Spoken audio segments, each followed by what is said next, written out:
Hello, students. I'm happy to have you here in my lecture this week. I hope you've been doing well and keeping up with your notebook assignment. So far, we've touched on many aspects of cultures and identities in Asia, specifically in Japan and China. Across the differences and variations that we talk about, it's important to remember that the diversity of people's identity runs deeper than the surface appearance that you see in others. The iceberg is much bigger underneath the water, just like the elements of someone's identity are much more complex and sophisticated under the surface. But then on the other side of the coin, it is not easy to constantly operate on the idea that every single person you meet is entirely unique with an entirely different set of values and worldviews and beliefs. In fact, it is quite against how the human brain is designed to make sense of its surroundings. Throughout your life, your brain is designed to process the new information that you're exposed to, analyze that information, filter through that information to form the long term knowledge, which we then use to interpret new information. That's called learning. And in a way, the stereotypes that we discussed in the previous lecture are the information that you learned. You were not born with those stereotypes. Instead, you listen to them, you learn them from the media, from hearsay, from the things you read and watch and listen to.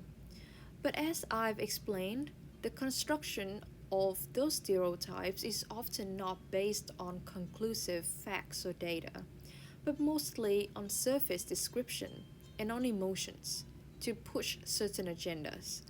But unfortunately, the very simplistic and overgeneralized nature of stereotypes make them easy to digest, to remember, to understand, and to spread.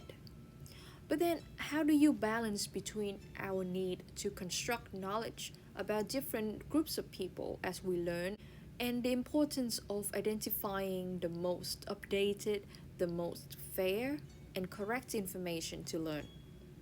So today's lecture is the first of the two lectures in this course dedicated to explaining to you how we can try to understand other people and ourselves based on the certain traits of identity that we choose to emphasize about ourselves through studying the social groups that people choose to become a member of.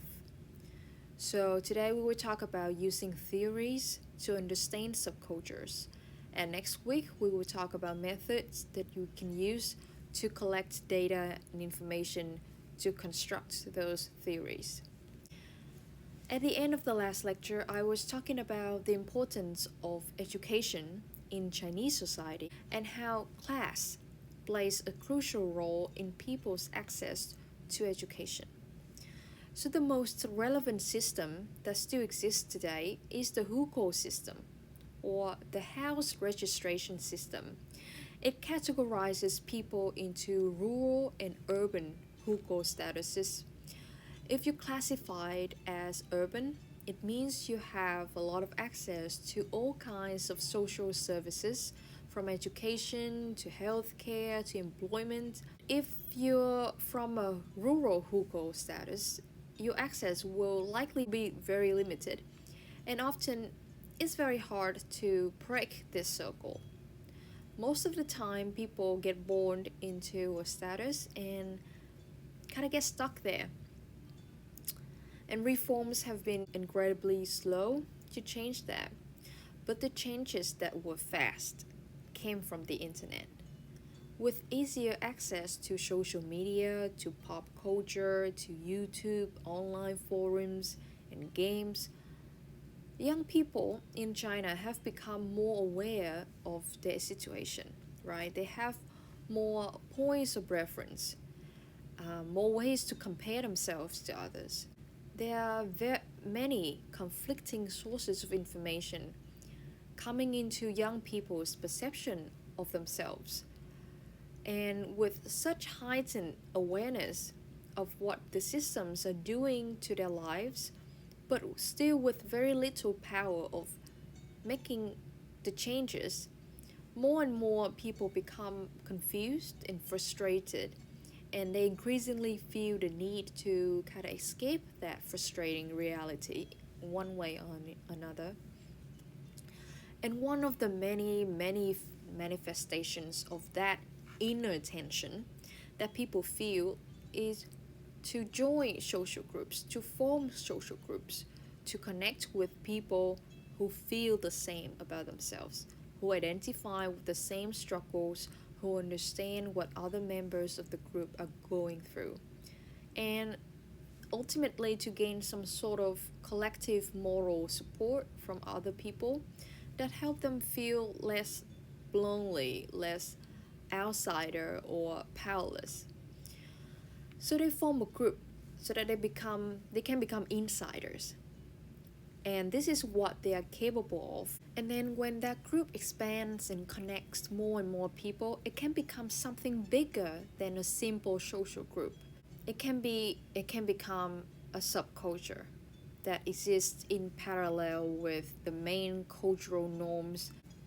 So this is essentially the story behind a subculture in China called Shamate that emerged in the late 2000s and throughout the 2010s among young, mainly rural populations. Shamate is a transliteration, or to some people is a crude jumble of Chinese characters to sound like smart in English.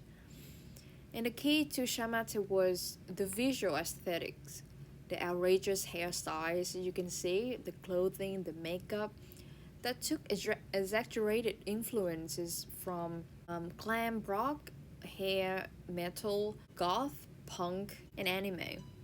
But the members of this group do not necessarily know what any of those things mean. And Chinese and English media profiles paint them mostly as dropouts from schools in the countryside, moving away from their families to work low skilled jobs at factories, street side vendors, or hair salons. And they take elaborate selfies of their vampire makeups, live in cramped basements, speak in farmland accents, and listen to dance music. Shamates treat their members as their family, and they meet their family online. Shamate is almost always considered the opposite to Xiao King Sing um, here, which literally means little clean new, which is a well traveled, educated, and privileged youth of finer taste in China. And the media hated Shamate, smearing them as troublesome and vulgar. The internet ridiculed them and trolled them. And because of their kind of spectacular appearance, whether they were online or on the street, Shamate kids were very easy to spot. And the group might not have been very respectable, but there was a touching documentary film made by Li Yifang called We Were Smart or Shamate Wuaini, demonstrates that this shunned subculture was once a very important part of the lives of many young working class Chinese. The last picture over here is from the film. So in this film, Lee interviewed former and current members of Shamate across China. They were mostly migrants that have been left alienated and exploited as they worked for factories. They had to work overtime, and they had to face all kinds of struggles to make ends meet. It was said that by sporting high stylized hair and unusual clothes, and in a crowded and kind of dehumanizing factories, the style was also a means of self expression for them. And a lot of the attention that they were getting was not positive. But for many Shamates, it was affirmative to simply be noticed, to be seen. And they found solidarity with other Shamate members online, and they made friends, going to places together, And even by the haircut, a shamatha could tell whether or not you would become their friends. And in fact, because hair was such an essential element of their style, the rival shamatha gangs could tell whether or not they're dealing with their followers or the followers of the rival. I will show you shortly. By listening to their stories, it's striking how many were abandoned by their families or mistreated by their employers or strangers. And for the participants of the film, Shamatay was somehow empowering. It was portrayed as a community where people could finally find love and support. So let me show you a short trailer, a short clip from this documentary so you get an idea of what I've been talking about.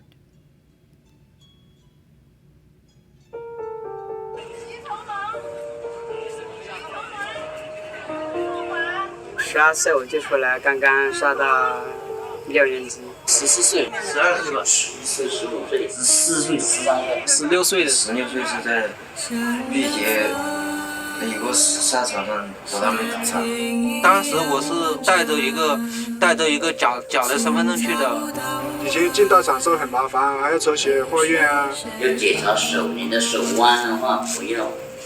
然后上班的时候就手一直动着不能停，因为走流水线了。流水线的话，你一停你就挨堆积，一停挨堆积，所以手要快，这个。天没亮，3点钟就起来一直上班，一直上一天到我告诉你，站着都会睡着啊！那时候我站着都会睡着啊！我告诉你。就是家里很穷嘛，然后我就一直坚持，慢慢我就会忘掉那些觉得很苦啊，我做习惯了就觉得都是一样的，每天就知道上班下班就这样。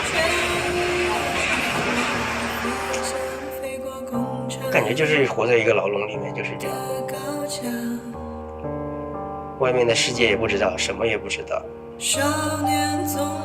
那个时候我特别的压抑，上网去搜查，当时我就想要自杀的感觉。那个时候很初期嘛，只想通过头发或者是通过穿着打扮来发泄。就是把自己外表啊打扮得很强硬，就像刺猬一样。想被别人随时的被别人关注的那种感觉。那个年代你不搞这种头发的话，找不到女朋友啊。每个人对快乐的理解都不一样了。那一刻他很快乐，那时候他已经跟其他的工人不一样了，就是忙忙碌碌的，就是整天跟机器一样去做这种事情。他会寻找他有意义的事情。跟他们玩的时候确实很疯，在场里上班那天晚上不加班，有很多朋友可以谈心啊这些。好兄弟们进流水线，个个都是常客，老板也不说。很多爱玩沙网的人对发型是特别讲究，发根发尾发尾那个角度有多飘、多高、多偏，特别精致。旁边那些就是很多人，就很多不同的地方，就为了玩这个头发，就跟我们聚集到一起。因为大家可能有一种感觉，就是说我们是一种人，别人都是会觉得我们大家不正常，但是我们还能坚持下去，就是一个家。只要是玩杀马特，都是我们的家人。I can't think of a better way to capture the story of Shamatay, and as you will see also the story of many subcultures we're going to examine today, than putting the keywords in just a position to one another. There are a lot of contradicting values and interests here that we want to unpack. An obvious one is self-identity and ascribed identity. Shamatay themselves see the subculture as a community of hard-working but forgotten and undervalued individuals coming from disadvantaged backgrounds. But they were doing what they can to express themselves and to make life a little less harsh together. But the identity that were ascribed to them by other Chinese and by the media East and West is a group of outcasts who are up to no good, basically failed at life and trying a bit too hard to stand out by imitating some established subcultures without the financial means to do so properly. And then there's a contrast between what's considered normal, like the Sao Kim Sin youth group, who is valued for being well educated and wealthy with good taste, and what's deviant in terms of social behavior and appearance of the Shamatech group. This is related to the concept of conformity, conforming to social norms and expectations, versus resistance, resisting the values being imposed on people by the mainstream culture.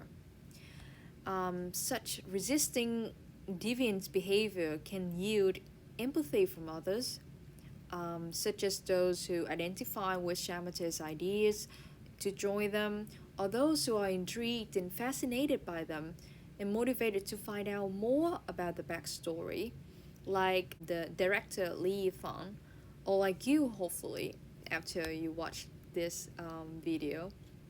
But oftentimes, such behavior leads to more discrimination or stigmatization, fueled by either fear or hatred for people who are different from us, right? And in the case of Shamatha, their spectacular appearance with huge and colorful hairdo and makeup is often perceived as intimidating, or their resemblance to subcultures like punk, who have a history of violence, may also explain the elements of fear that non-members perceived of the Shamathas. And among the members, towards the decline of Shamatha, the level of commitment or attachment of members to the group's interest became more and more fluctuated as they were targeted for bullying, the growing commodification of their styles, and how members had to compromise their practices to be able to appear normal for jobs and other life activities. The keywords we just discussed actually apply to more subcultures than just Shamatha, and in more countries than just China. And in fact, there are some key motivators in the development of subcultures over the course of history, navigating the diversity of identities and also stereotypes of the members of different subcultures. And as I explained at the beginning of the lecture, we will look into how we can try to understand and respect this diversity through social groups they identify with, using theories. So, what is a theory? To define what a theory is, it's important to know what a theory does, what its purpose is, what characterizes a theory, and also what a theory is not. And from my own learning experience, I found it helpful to do some compare and contrast activity when I learn a new or complex concept. Oftentimes, people can get confused between a theory and a hypothesis, or a theory and an ideology. And as you can see, a theory has many similarities with a hypothesis, but it differs a lot from an ideology. Both a hypothesis and a theory seek to explain a phenomenon. A theory can only be formed after a substantial amount of data being gathered and analyzed, which led to proving that the explanation in the theory can actually hold up. And in a way, a stereotype is a hypothesis because it relies on very limited data, not tested or proven. But unfortunately, instead of using it to lead to a theory for more valid testing, people tend to use it as if it was a fact, which is why a stereotype is not only misleading but also harmful. And then when you compare a theory to an ideology, which you would often hear it mentioned in relation to a media representation like an advertisement, right? Where you see people in, for example, glamorous clothing surrounded by cool looking girls, then you hear a voice saying things like, you want to be like this? You should buy our product. And what they are selling is actually an ideology about, say, happiness or wealth or popularity being associated with a certain behavior or buying a product. Consumerism is an essential ideology in our capitalist societies, which we will also discuss more about later in this lecture. Another example of an ideology is when we discussed land reform in China in 1949 and the following years by Mao, where he punished landlords and capitalists while he rewarded farmers and workers and soldiers. What he was doing there was planting an ideology that being a hard-working worker is morally good and ideal for the advancement of the country's economy. And in those scenarios, an ideology represents a way of thinking or doing things that is promoted as the only right way to do it, the perfect way, without any doubt. And it has all the answers to what you need or what you want. So that's why, as you see here, an ideology is often presented as a final, fixed, finished, case closed type of deal, rather than being open to testing or new findings like a theory would be. And because of those characteristics, an ideology is never neutral. It contains contradictions and inconsistencies because it ignores any evidence that doesn't support its claims or its truth. And although all theorists are human beings like us, and they have their biases and preconceptions and stereotypes, they try to be as honest and transparent as possible when they collect data to construct a theory. They try to be as neutral as possible. They try to set aside their own biases and look at all of the facts available to them.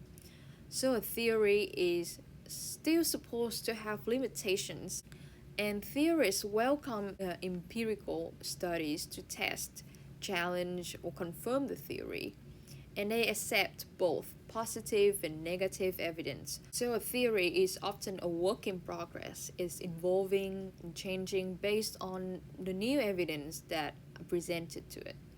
And it strongly seeks logical consistency. It seeks to understand the big picture, the underlying factors, the core of a phenomenon. So in short, this is what theorists often do when it comes to forming, testing, or changing a theory. We usually start with the research questions or hypotheses that specify what we want to find answers to. Often it's why and how questions, because theories tend to deal with complex and sophisticated issues. And then we use research methods to collect data and analyze the data to form an idea or a set of ideas about a certain phenomenon, to explain that phenomenon. And a theory often forms a prediction regarding why the phenomenon takes place.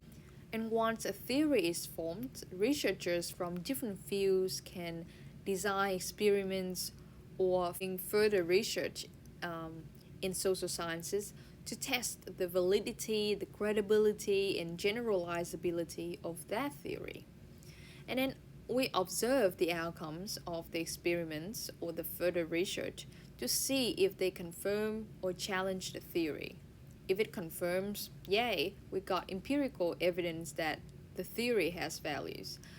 If it challenged the theory, no problem, we will look into why and potentially modify the theory to address the new findings. so that the theory can reflect the most updated, the most accurate version of reality that it's trying to explain.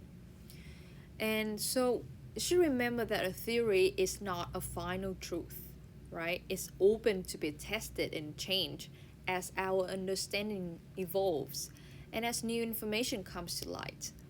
But a theory is a reliable point of reference to form your understanding about something because of the very process of how it is formed. And as Handler explains in his book chapter, What is Subculture? Life following the Industrial Revolution in the 19th century was tough for the working class. For both locals and immigrants who had to work very laborious jobs in mines, sweatshops, and factories to meet the high demands of commodities, but not for a lot of money. And many had to live in rundown slums with horrible air and water pollution, with little to get by. They rarely saw the sunlight, broke their backs working to make ends meet, very much like the videos of Shamatha that you just watched. It was during this time and era that poverty, delinquency, and crime were rising rapidly, and people started to see more and more violent street gangs and mobs.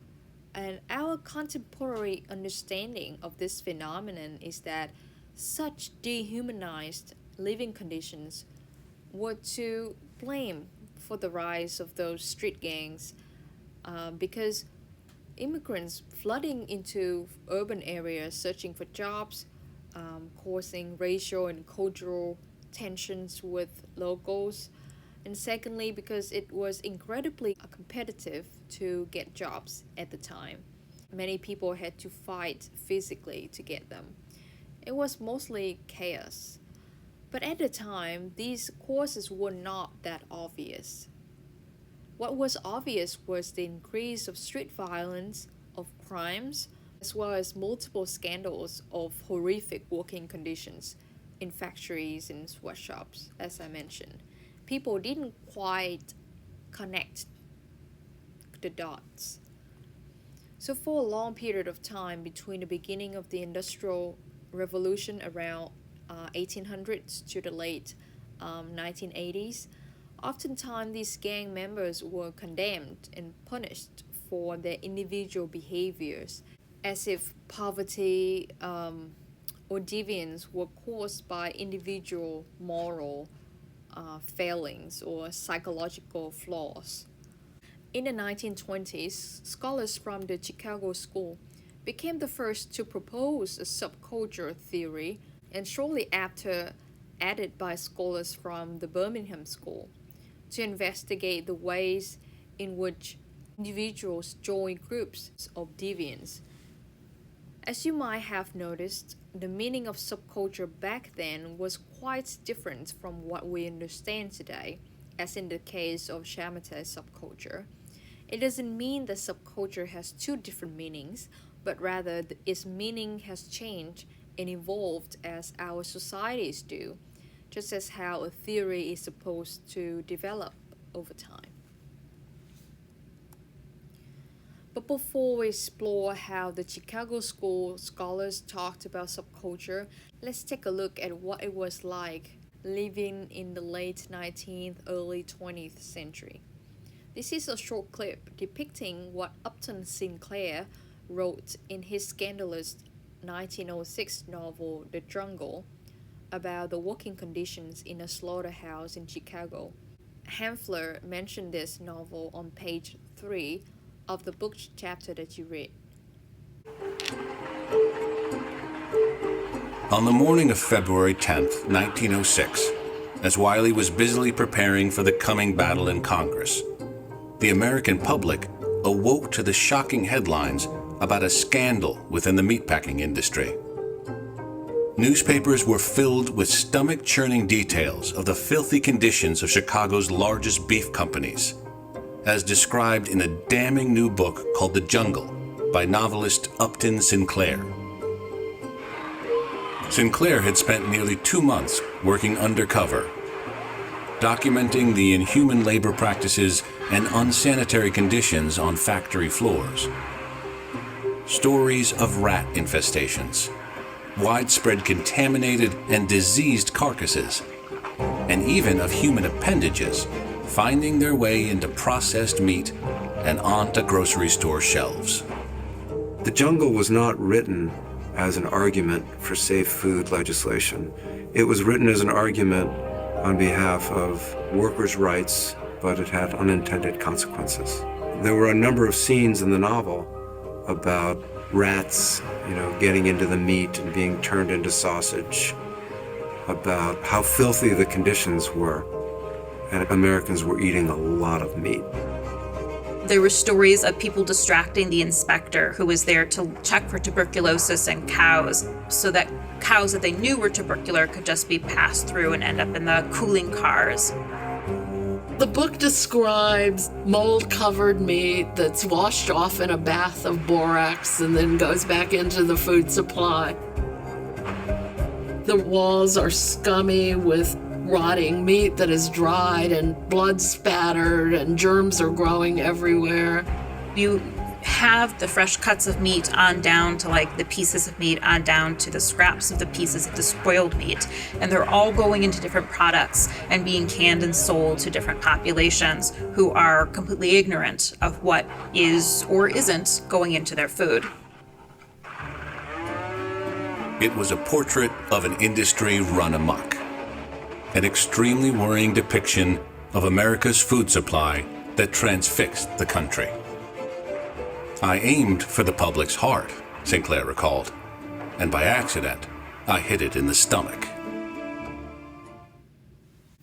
Hopefully that gave you an idea about what it was like working in that era and around the same time that there was increasing crime rates and scholars were looking into the formation of subculture. Just to remind you the basics of how theorists propose theories, it is a helpful model for you to structure your understanding as you read Hanfler's chapter.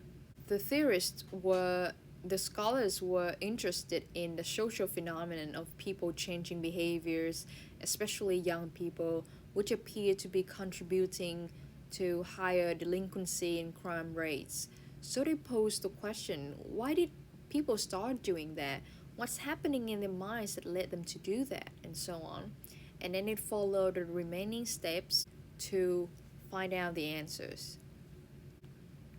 So this is a brief summary of Hanfler's discussion on how scholars from the Chicago School contributed to the collective understanding of subculture back in the day.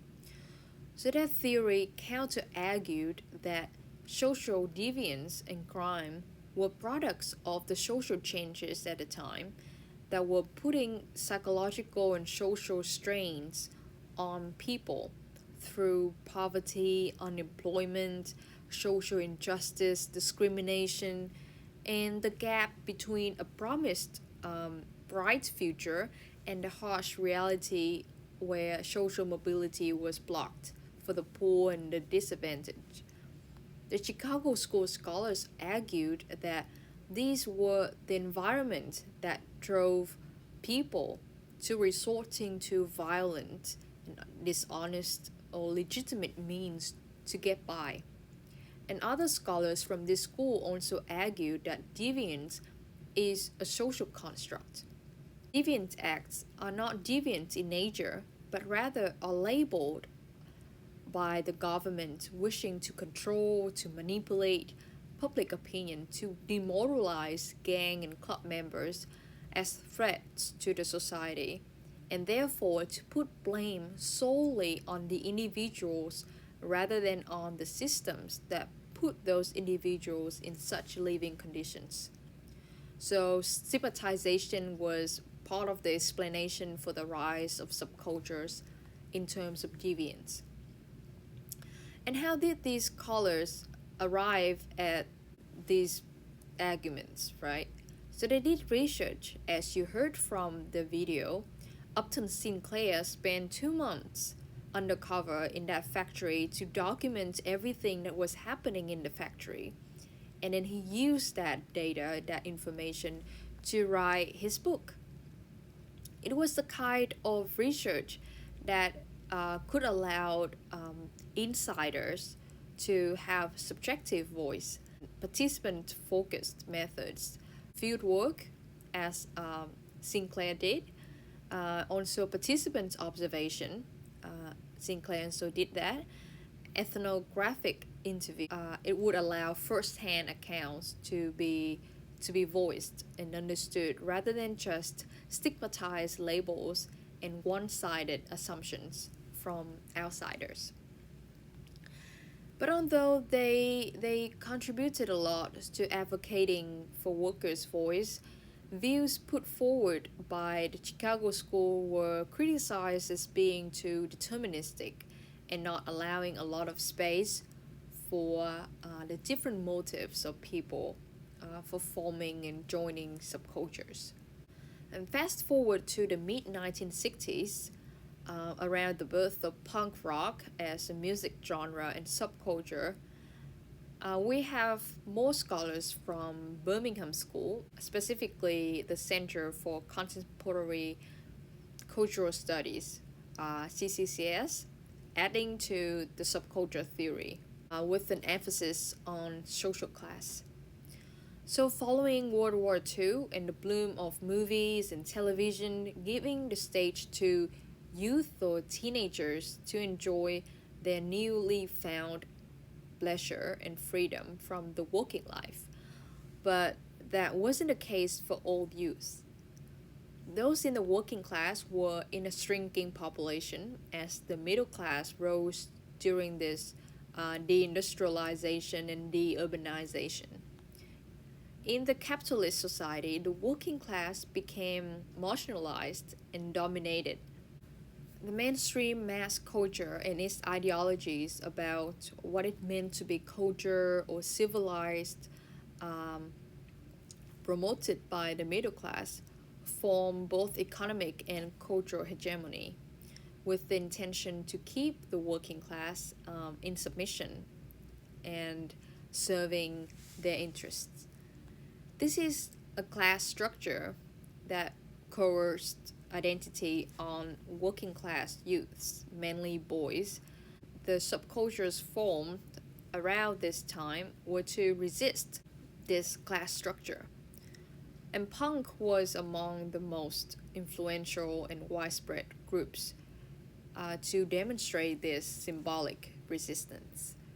The key feature of punk, according to Dick Heptich, in his seminal work on subculture, is the intentional behavior of repurposing and remaking or combining different things of daily use together to make something else as part of their style. For example, you can see the safety pins. They would use them as earrings, for example. And this particular behavior bears a specific meaning of taking what the mainstream culture threw at them and turning it into something new and unique to their identity, like a form of self-expression, while making a statement against the middle class. This style is called bricolage, a word of French origin, meaning to create or construct something new using what's available.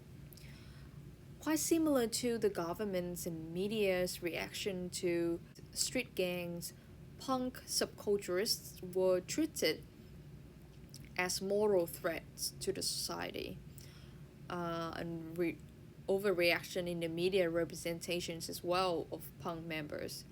And isn't this reaction so similar to the way that Shamate subculturists were treated? The CCCS views on subculture were also deemed a bit too narrow in their focus, overlooking the experience or the role of young girls in subculture, and there was not much voice from the insiders themselves. Let's watch another short clip about punk, this very significant group of subculturists whose styles and values are still quite relevant in today's youth subcultures. Punk. Viewed by some as the raucous caterwauling of an army of talentless ne'er-do-wells, and by others as an artistic movement that punctured the pomposity of the establishment with a safety pin and then gobbled in its face. Either way, it happened. It had a huge impact, and here's how it was born in the UK. It's the mid-70s, and the UK is a place of industrial action, the 3-day week, and the feeling that the energy of the 60s hasn't quite translated into the floral, free love utopia it promised. In music, stadium rock and ABBA rule, and disco is starting to send its sequin-soaked glamour across the Atlantic.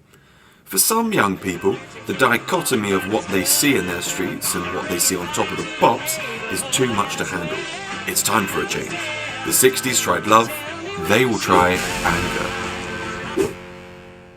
On the Old Kent Road, Steve Jones, Glenn Matlock and Paul Cook all meet at the fashion store Sex, owned by designer Vivienne Westwood and her boyfriend Malcolm McLaren.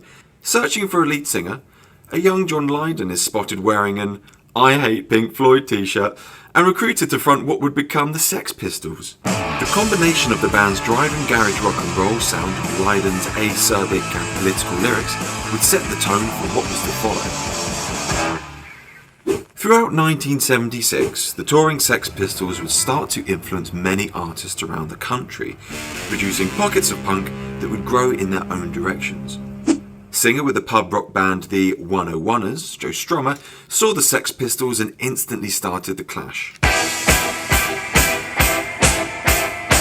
Howard Devoto and Pete Shelley, who would later form the Buzzcocks, saw the Pistols and invited the band to perform in Manchester at the Lesser Free Trade Hall. Some weird noises coming out of these things. That show was attended by Peter Hook and Bernard Sumner. Morrissey and Mark E. Smith respectively went on to form Joy Division, The Smiths and The Fall. The punk sound and aesthetic was also being influenced by a concurrent scene coming out of New York led by the Ramones. The Ramones landed in the UK and played a seminal gig at Camden's Roundhouse, attended by many of those who had become stalwarts of the UK punk scene.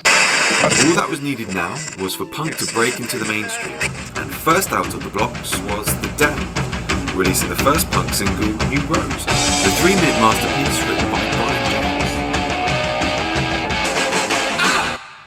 And then, the moment that really shoved punk into the national consciousness, the infamous appearance of the Sex Pistols on Bill Grundy's Today Show. After being drafted in as late replacements for Queen, the Pistols turned the air blue after being goaded by the host. Go on, you've got another 5 seconds. Say something outrageous. You dirty bastard. Good Lord. This led to headlines across the national press and the cancellation of their upcoming Anarchy tour of the UK.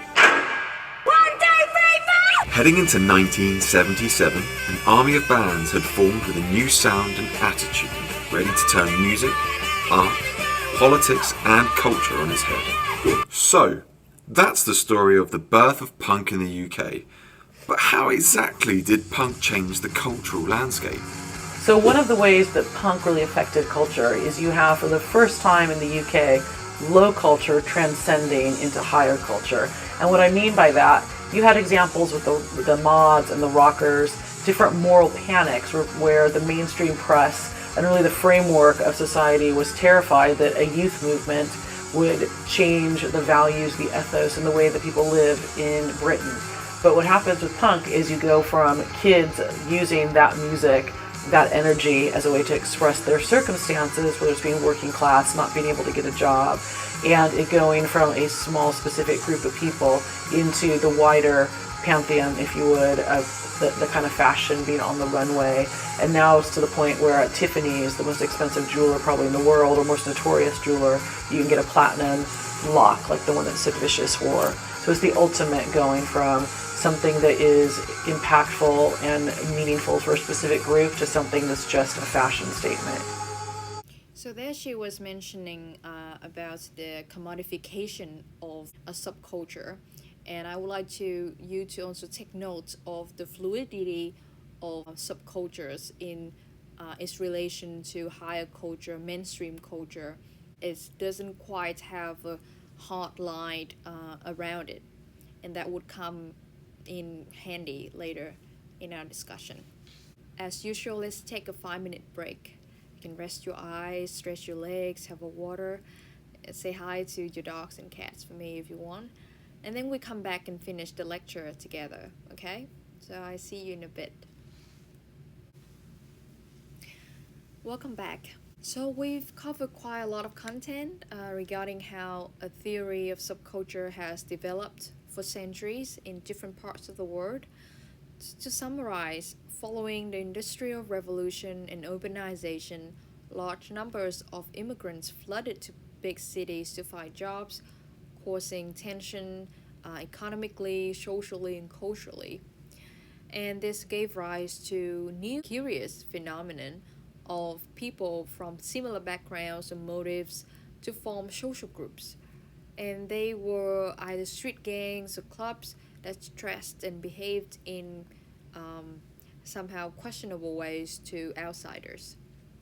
So around 1920s, in the attempt to understand better the roots of these groups, scholars from the Chicago School proposed the concepts of subculture centered around social deviance, social disorganization, and ethnographic research methods to study the subculturists. Then, around the mid 1960s, along the rise of movies and television post World War II, the Center for Contemporary Cultural Studies at the University of Birmingham entered the conversation and highlighted the issue of class.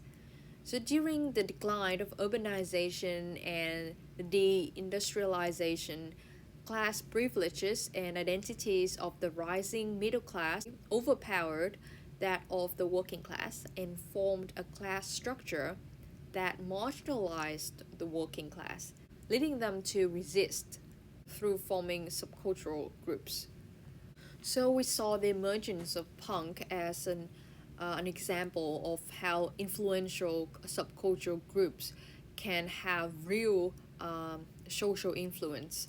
At the same time, it also drew people's attention to the fact that there is meaning underneath layers of clothing and hairstyle and makeup that these young subculturists choose to present themselves in, as discussed in the famous book by Dick Hebdige in 1979.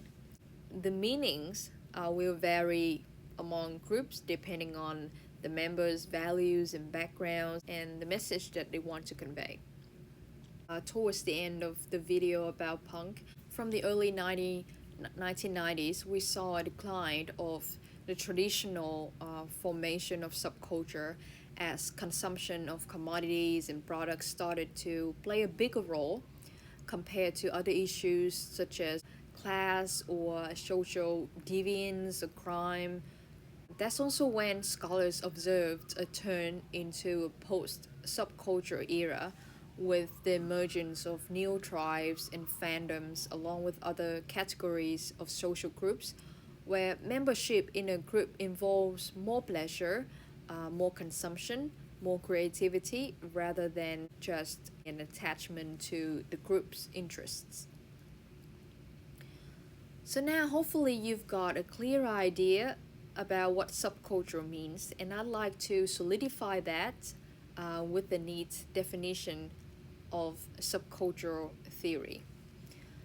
So based on the long history of research by various scholars, Hafler proposed this definition to explain what a subculture is. So according to this definition, a subculture is a relatively diffuse social network having a shared identity, distinctive meanings around certain ideas, practices, and objects, and a sense of marginalization from or resistance to a perceived conventional society. And as we read through this definition, if you can think of at least an example for each element, it means you're absorbed the information so far very well, so great job. If you're still a bit unsure about what this definition means, don't worry, we'll go through it one element at a time together with specific examples. And the first element is a diffuse social network. What does that mean? So subcultures do not consist of formal leadership, formal membership, or any explicit organizational structure like, say, a university or a company. Rather, subcultures have loose and informal participation. The boundaries of who and what embodies a subculture are contested and fluid. Membership, therefore, is not exclusive. Subcultures can identify as part of the subculture and simultaneously interact with people in other cultural or social networks.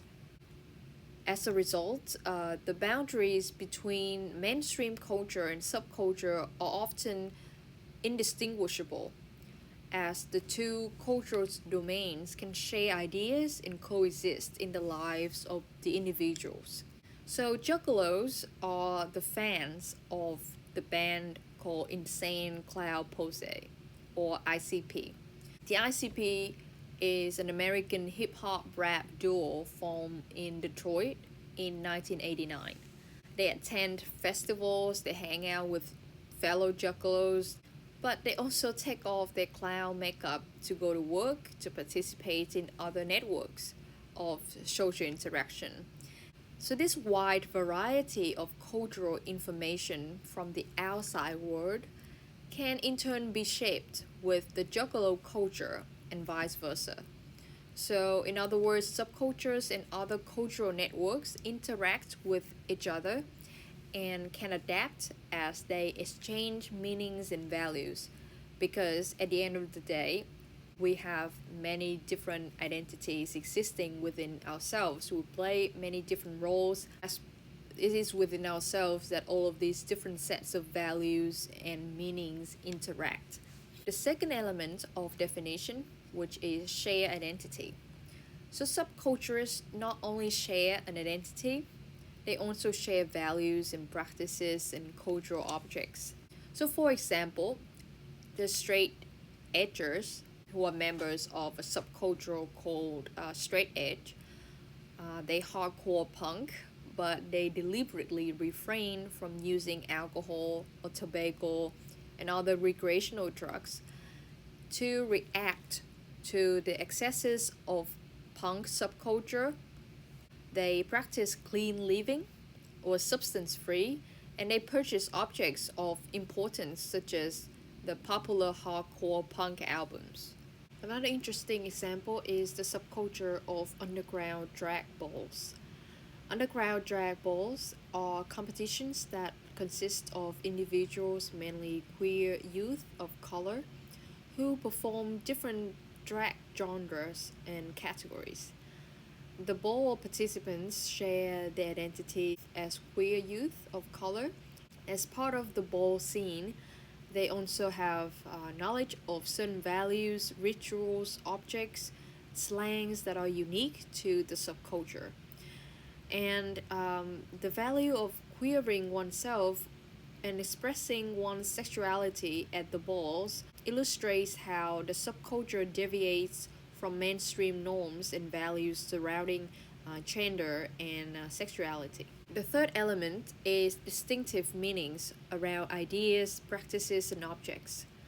Many ethnographers argue that the collective form of self-identification may be the key to distinguish between a subculture and a simple social group. So outsiders often perceive a strong degree to which subcultures engage with or participate in their subculture as obsessive or even unhealthy. But the degree to which subculturists engage with the group can be in fact seen as the natural result of a distinct sense of self in relation to that subculture. Subculturists report feeling an innate sense of connection to other members of that subculture.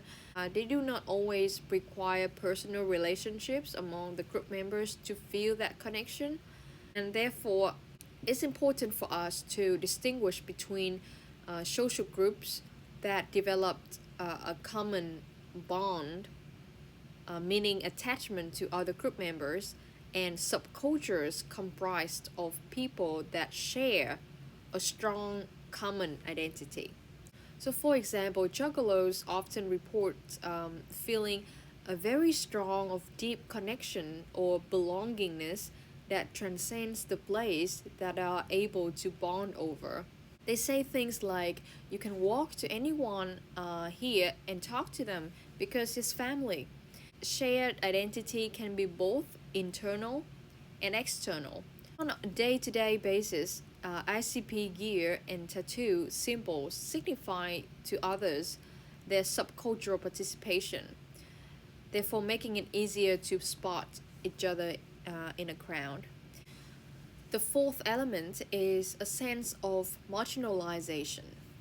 So subculture participants often are marginalized individuals who do not fit very well in the dominant culture in the location that they live in.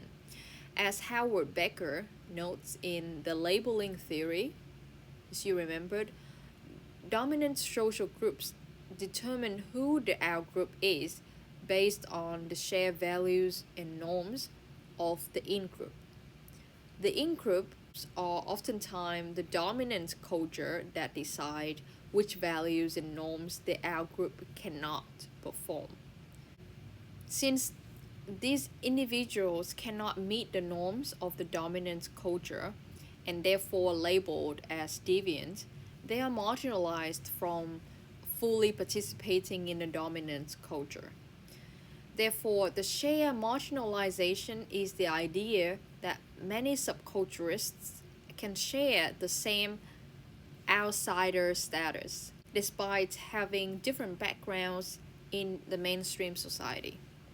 So here we have the example of bronies, who are men and who are fans of the television show My Little Pony, Friendship is Magic.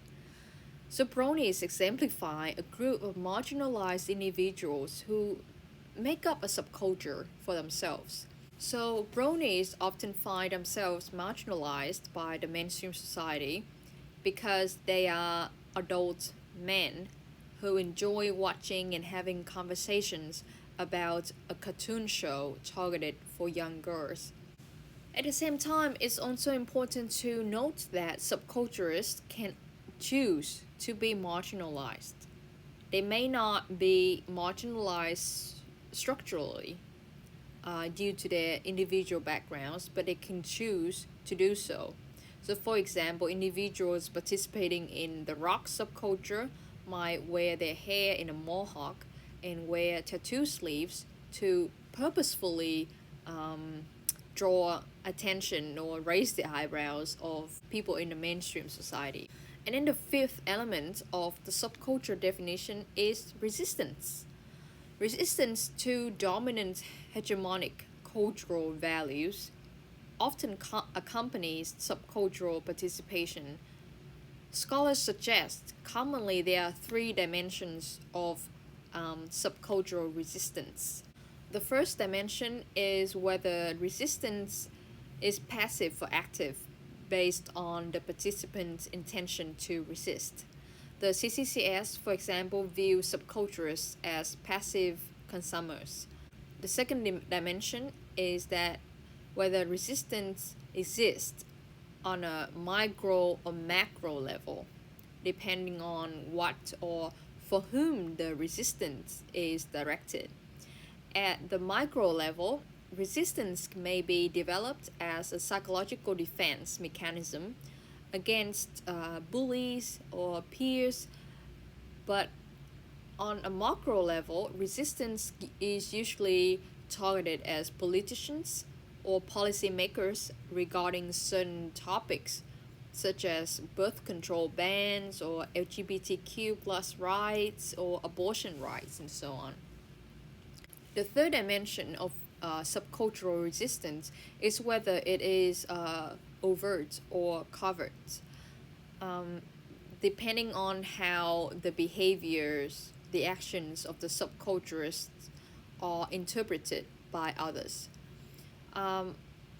Covert resistance is intentional but unnoticed by others, whereas overt resistance is much harder to miss, as is with the spectacular looks, hairdo and makeup and costume.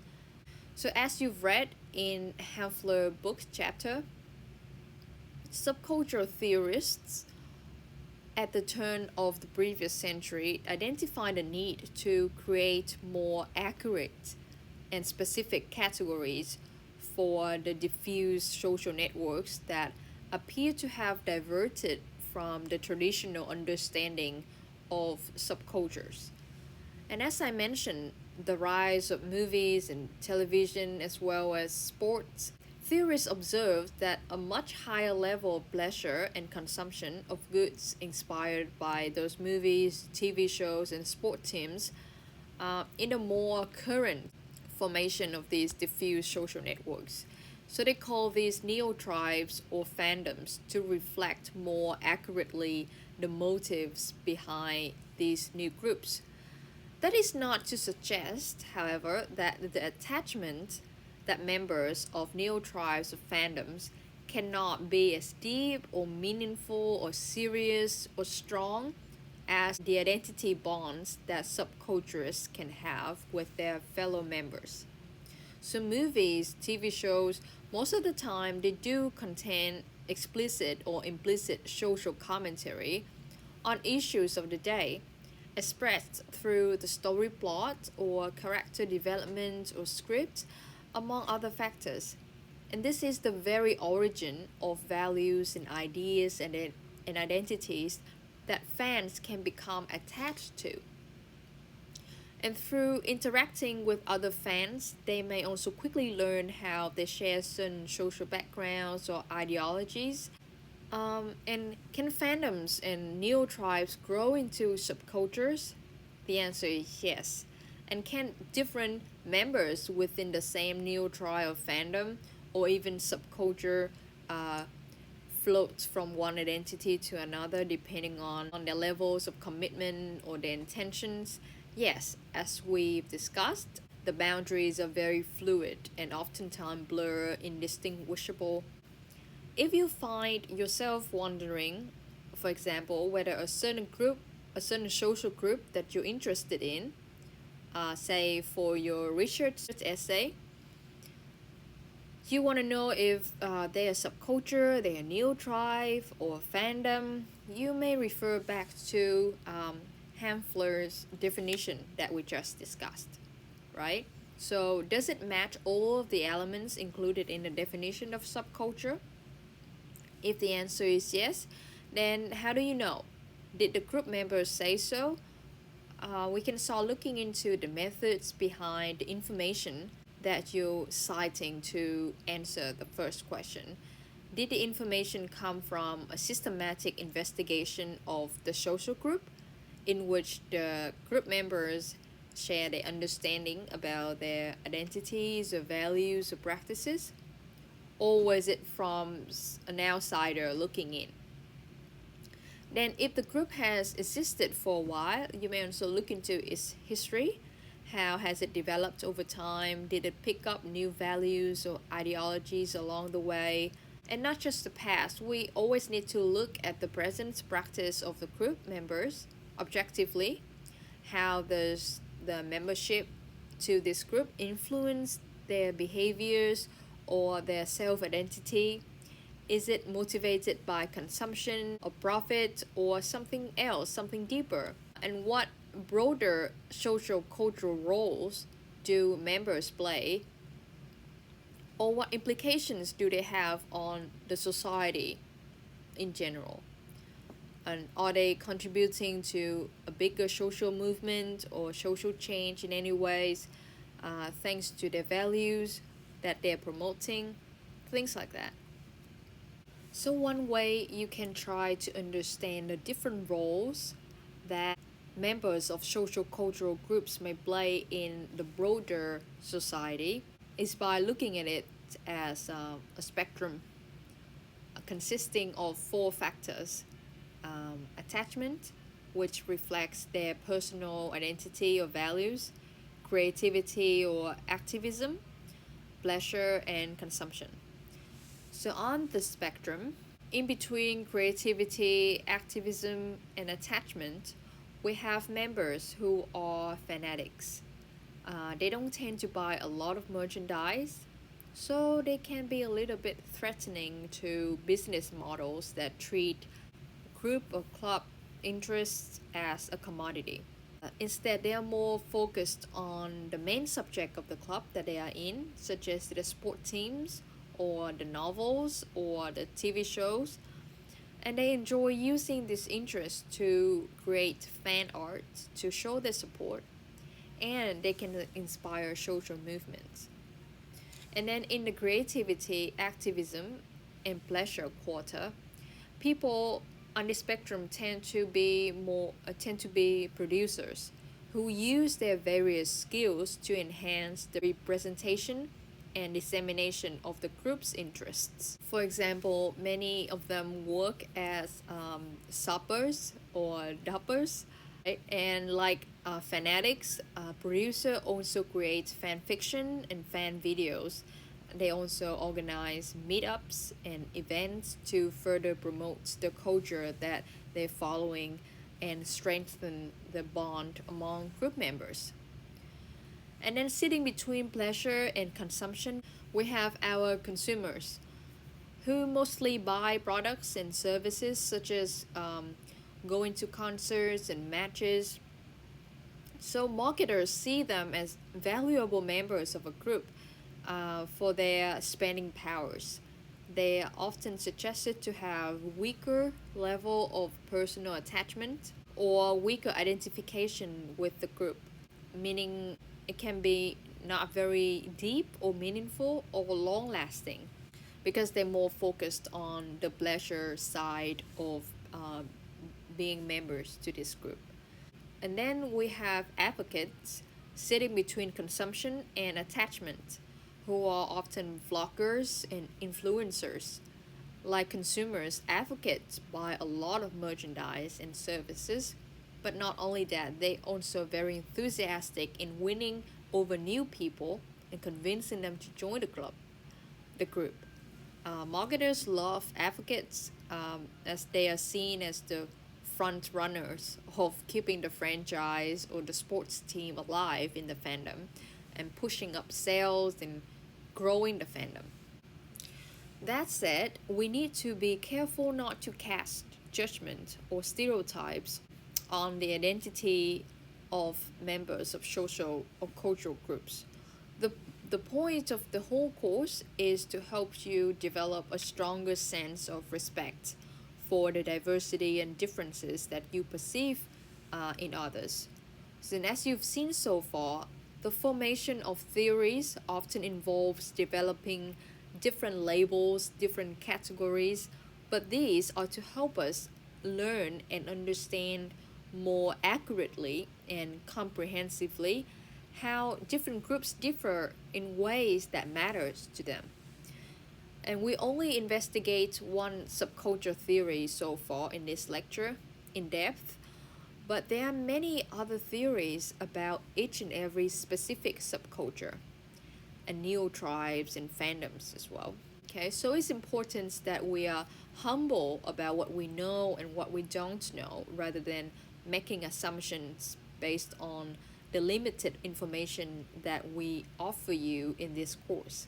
There is vast amount of knowledge out there in this space that we wish you would look into.